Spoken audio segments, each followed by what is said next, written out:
marka hore ilaahay baa mahadle marka xigtana 20kii bishii labaad 2021 goor ay saacadu ahayd 18:49 PM waxaa jirtay dhacdo ka dhacday saldhigga booliiska Maxamuud Haybe taasoo dhex martay ciidanka booliiska saldhigga iyo gabadh la yiraahdo Ooda Garays iyo hooyadeed iyadoo social media ama baraha bulshada si xaqiiqada ka fog loogu buunbuuniyay ayaamahan aynu soo dhaafnay haddaba waxaanu bulshada u iftiiminaynaa xaqiiqada dhabta ah sida ay wax u dhaceen iyo sidii loo dhameeyey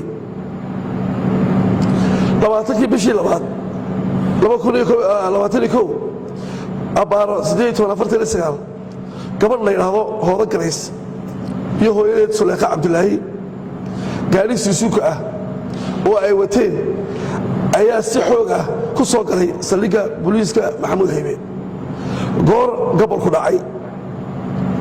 kala joogsan waayay askarigii waardiyaha ka ahaa oo qori ku hayay nasiib wanaag askarigii xabad kuma ridin markii ay istaagtay kadib askarigii wuxuu ku yidhi dib u qaad gaadhiga oo baarka ka dhig iyadoo ka dhaga adeegtay inay gaadhigii dhigto baarkinkii uu askarigu u cayimay kadibna goobtii kaga degtay baabuurkii xaggii saldhiggana u dhaqaaqday askarigii ayaa soo qabtay shalmadda kuna yidhi gaadhiga gal oo dib u qaad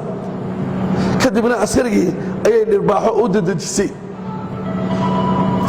askarigii ay dhirbaaxday isagoon far saarin ayaa waxaa la hadashay gabadh askariyeed ah oo waalidaha ka mid ahayd iyadiina way la dagaalantay dhaawacna way gaadhsiisay faldambiyeedkaasi siduu u dhacay oo kooban waa sidan number 1 si maqiiqan ayay waalidihii saldhigga u soo gashay iyadoo gaadhigii wadata number 2 dib markii u qaad lagu yidhi way diiday gaadhigiina way ka degtay xaggii saldhiggana way u dhaqaaqday number 3 askarigii waalidiha ahaa ee gaadhka dib u qaad ku yidhina way dharbaaxday number 4 askariyadii ka qabo istrina way la dagaalantay wayna dhaawacday halkaa markay marayso hooyadee dagaalka ayay ka qayb qaadatay askarigii kalena waa la dhaawacay intii ay dagaalkan ku jireen ayay xagtimaha soo gaadheen Ooda Garays sababtaas ayaana keentay in la xidho